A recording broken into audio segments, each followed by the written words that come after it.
Hello students, welcome to our lecture number 6. In this video, we will discuss about application of Gauss's theorem. Here we will learn about 4 cases. In the third case, we will learn 2 parts, that means field inside and outside. Number 1 is find the field due to infinitely long straight wire, and in other way we can term this electric field due to a line charge of infinite length. These two are same. And number 2, field due to uniformly charged infinite plane sheet, and number 3, field due to uniformly charged thin spherical shell. Here 2 cases. So together we will learn 4 cases or 4 applications of Gauss's theorem. So let's start. First one, electric field due to a line charge of infinite length. For this we have to draw one line charge of infinite length. I am drawing here line charge of infinite length. Due to this infinite length, see this length is infinite, okay, and due to this infinite length, electric field intensity remains perpendicular to line charge along radially outward. So what is the direction? Radially outward direction. And here also radially outward direction. Electric field of a long line charge is cylindrically symmetric. So a cylindrical Gaussian surface is selected. So we have to draw here one cylindrical Gaussian surface. So I am drawing here one cylindrical Gaussian surface. So this is cylindrical Gaussian surface. Suppose R be the radius and L be the length of the Gaussian surface. So what is the radius? Radius is R and length is L of the Gaussian surface. And linear charge density for wire is lambda. For this wire, linear charge density,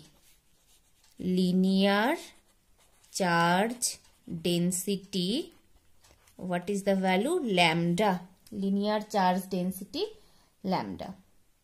Okay, now we have to consider the electric field direction in this direction, and here we have to consider one surface S cap and the direction of this surface here parallel to the electric field, and here the direction of delta S cap and electric field suppose in this direction. Clear? Now from this figure, see one thing. On circular end faces of the cylinder, electric field intensity and area vector are perpendicular.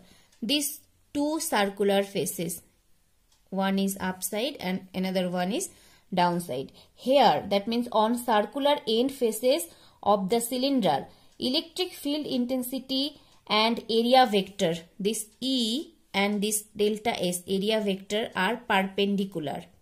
Here also and in lower side also. So as they are perpendicular, hence no electric flux is associated with circular faces, because flux is equals to E dot ds. Dot product means cos theta. Theta here angle perpendicular means 90 degree. So cos 90 degree is equals to 0. As because of this, no electric flux is associated with these two circular faces. On the curved surface, curved surface, other than these two, this curved surface, what happens here? On the curved surface, electric field and area vector both are parallel to each other. On this curved surface, see, electric field vector and this S vector. So these two are parallel to each other. Okay, and parallel to each other everywhere. If we consider here one surface, then here also they are parallel, and if we consider here one surface, then here also. So everywhere electric field and this area vector are parallel for this curved surface, and for this surface they are perpendicular. Okay, now electric flux for cylindrical Gaussian surface can be written as, now this, for this cylindrical surface we can write phi, flux phi is equals to close integration E dot ds, then cylinder, E dot ds, cylinder. Now cylinder we can divide by two parts. One part is circular faces and another is curved surface. So we can write here, hence or implies phi is equals to integration circular surfaces or circular faces E dot ds, this circular faces, plus this curved face, plus integration curved surface E dot ds. Now dot product means cos theta. So in next line again circular faces, CF, circular faces, then dot product EDS cos 90 degree, because see the angle between S and E is 90 degree here in the circular faces. So EDS cos 90 degree plus integration along curved surface. So curved surface, as they are parallel, so the angle between them is 0 degree. So EDS then cos 0 degree. Okay. Now cos 90 means, cos 90 is equals to, we know, 0. So from here we can write 0 plus, for this we can write close integration CS EDS. Cos 0 degree means 1. So EDS along curved surface. So E is same everywhere on the curved surface. So it can be taken out of integration, as this E is same everywhere, this E value. So we can write E outside. Okay. So here I am writing phi is equals to E integration over curved surface ds. From here we can write phi is equals to E. And if we integrate this ds, then we will get 2 pi r l. What is L? This length, and r is radius. Okay, 2 pi r l. Now charge enclosed within the Gaussian cylinder is lambda L. What is lambda L? Lambda L is equals to charge enclosed within the Gaussian cylinder. So here I am writing charge enclosed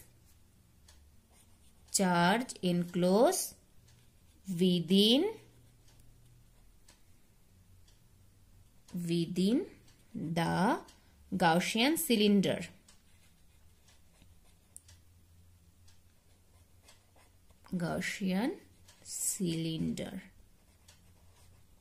Is equals to lambda L.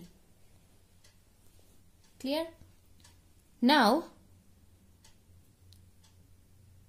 because only L length of line charge is enclosed by Gaussian surface. I repeat, because only L length of line charge is enclosed by Gaussian surface, charge enclosed within the Gaussian cylinder is lambda L. Lambda L. So now, according to Gauss's law, we can write here according to Gauss's law, we know phi is equals to Q divided by epsilon naught. Q inside divided by epsilon naught. So what is the value of phi? From here you can see phi is equals to E into 2 pi RL. So I am writing phi in place of phi this. So phi is equals to E into 2 pi RL. Then this is equals to Q inside means lambda L, charge enclosed within the Gaussian surface. So Q means lambda L divided by epsilon naught. So from here we will get E is equals to lambda divided by 2 pi epsilon naught R. 2 pi epsilon naught R. We can write epsilon naught as like this and like this also. These two are same. Okay, so this is our final expression. What we are going to find out, at last we will get this. So this is our final expression. That means electric field due to a line charge of infinite length.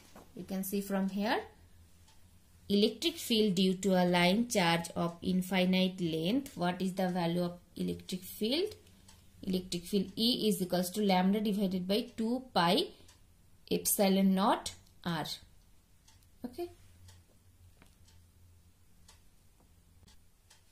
Now our second case, field due to a uniformly charged infinite plane sheet. So let sigma be the uniform surface charge density of an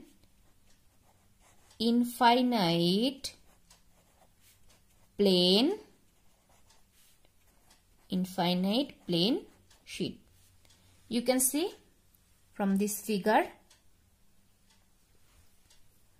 let sigma be the uniform surface charge density of an infinite plane sheet.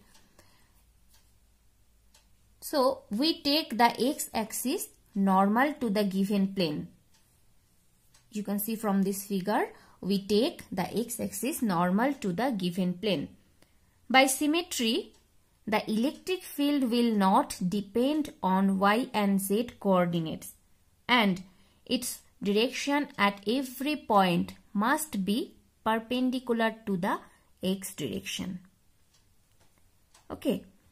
Now we can take the Gaussian surface to be rectangular parallelepiped of cross-sectional area A as shown in this figure.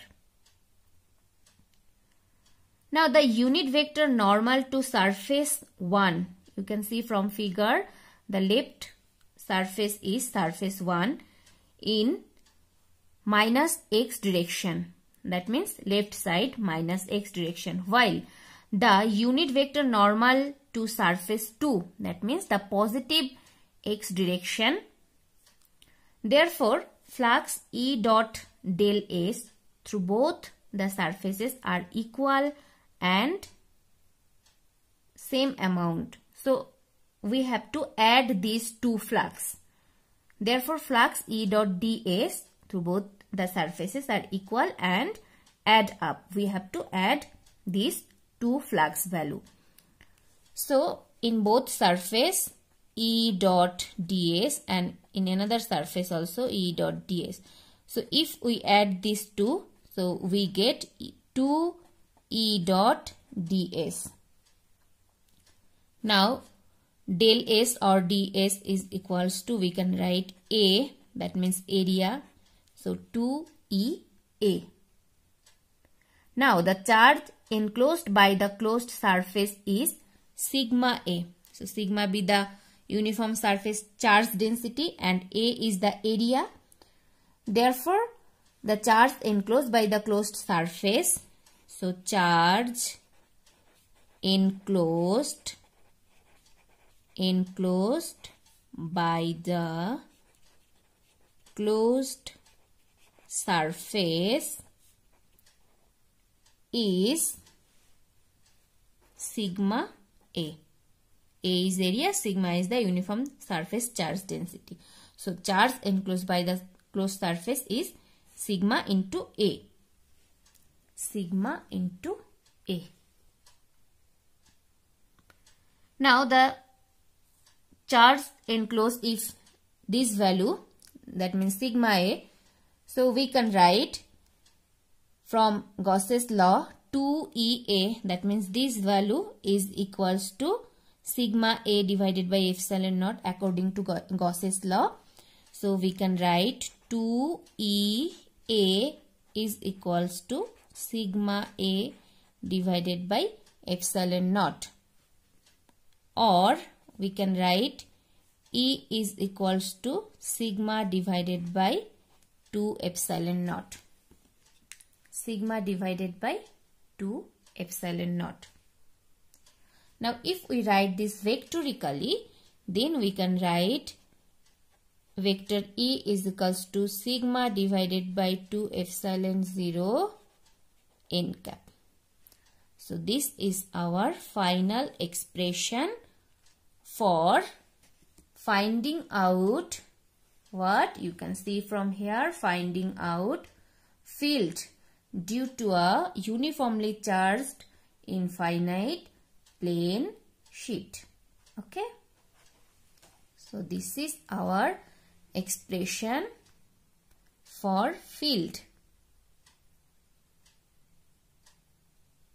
Now we will move our third and fourth cases. So what are the cases?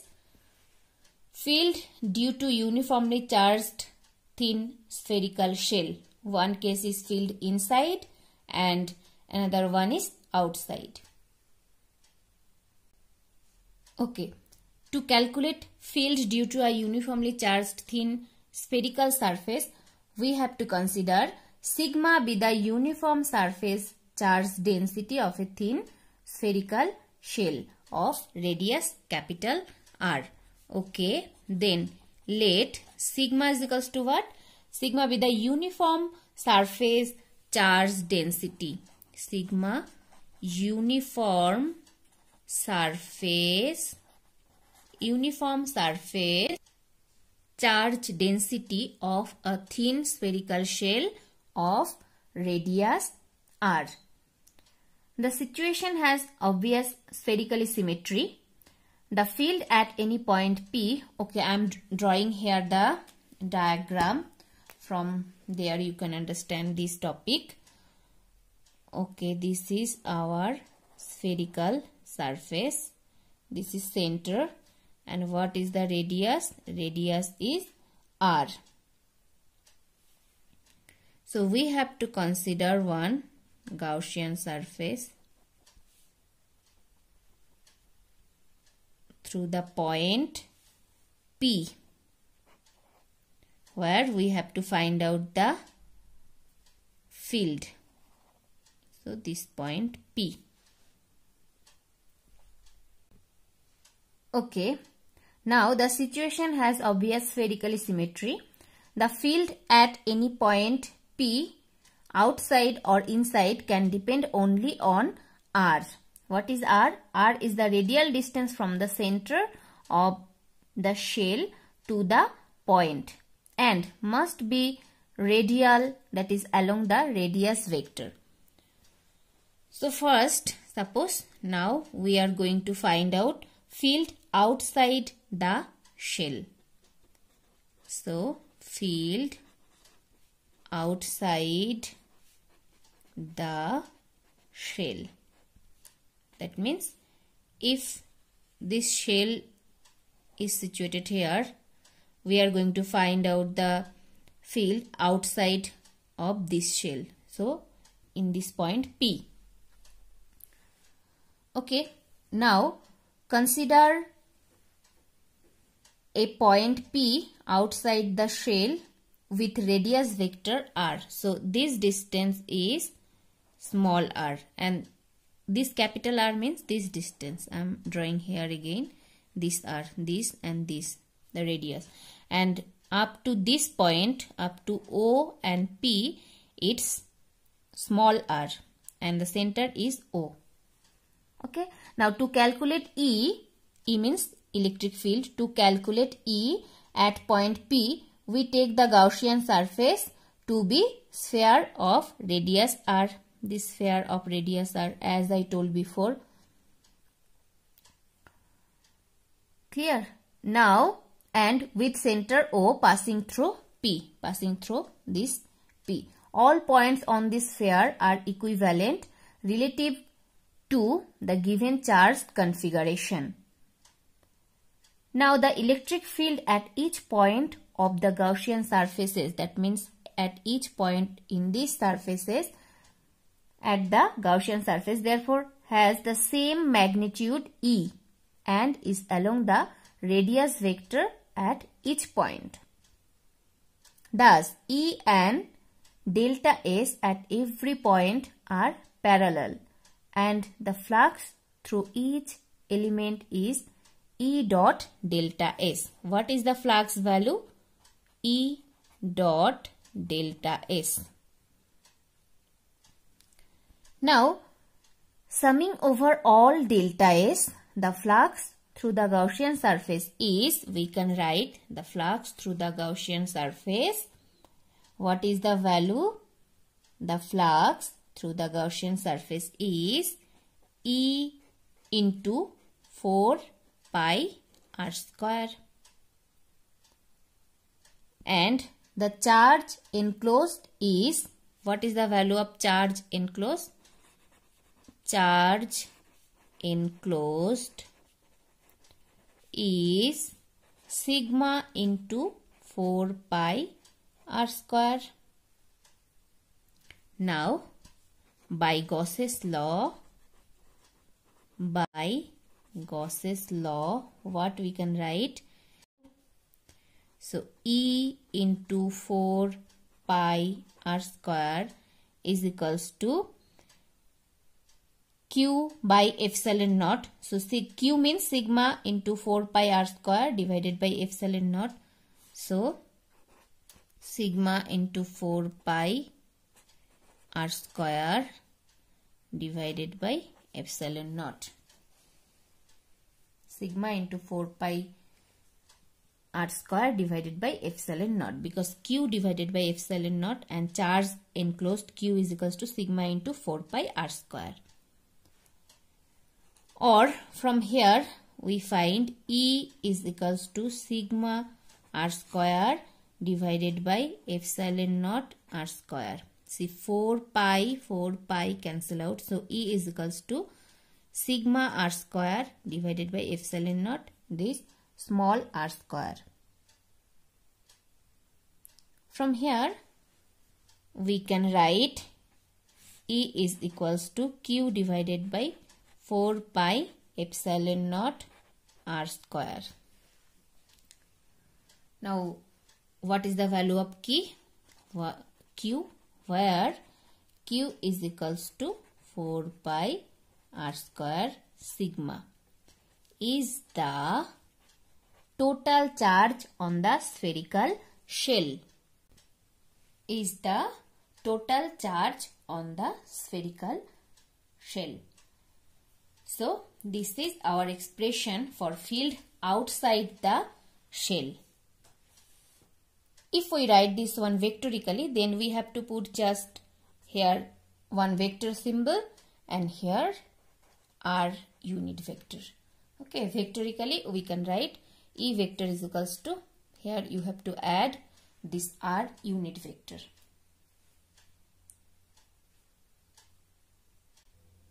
Now our today's last topic, field inside the shell.